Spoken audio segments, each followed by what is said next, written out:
So, Well, and never mind the idea that any consumer should be able to, right, federally legal, order it online and have it shipped directly to their house for any company throughout the country that sells THCA flower. And so, it's just the hypocrisy of it. And really, it's a billboard and them seeing their promotions online that they thought were objectionable, that they didn't like. And so they become an easy target for them. They can go in there and, again, their faulty testing doesn't help. They don't use a licensed hemp laboratory in order to do testing on the product. So they come up with it's over 1% THC. Well, what kind of THC? Delta 9, THCA, Delta 8. They don't make those determinations in those testings like regular labs do in the hemp space.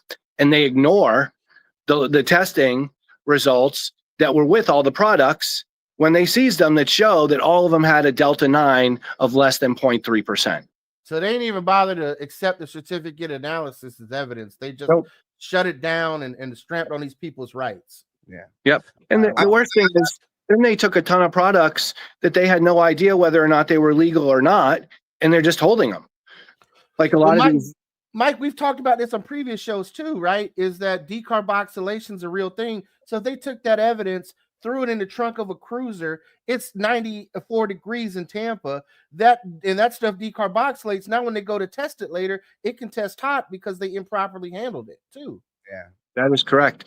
They took THCA gummies, which that's something we're going to challenge with FDACs, I'll tell you, because if it's post-decarboxylated and you have THCA gummies that are not decarboxylated, they can never then at that point in time become decarboxylated.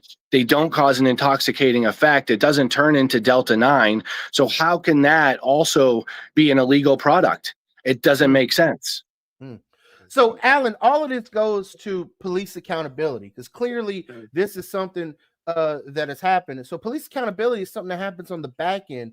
We have a civilian review board, in Tampa. But one of the controversial things, which I think is non-controversial, but the spineless cowards on the city council that we have that have not supported, is giving teeth to the civilian review board, allowing them to have subpoena power to hold cops accountable and come before the people, the representatives of the city of Tampa on that review board to account for their actions. As a future mayor, what are your thoughts on that? Do you think the civilian review board should have teeth? Do you think that the people of Tampa should actually be able to hold bad actors in its police department accountable? Or is the police union that strong that, they're just going to be able to bully a public policy from accountability?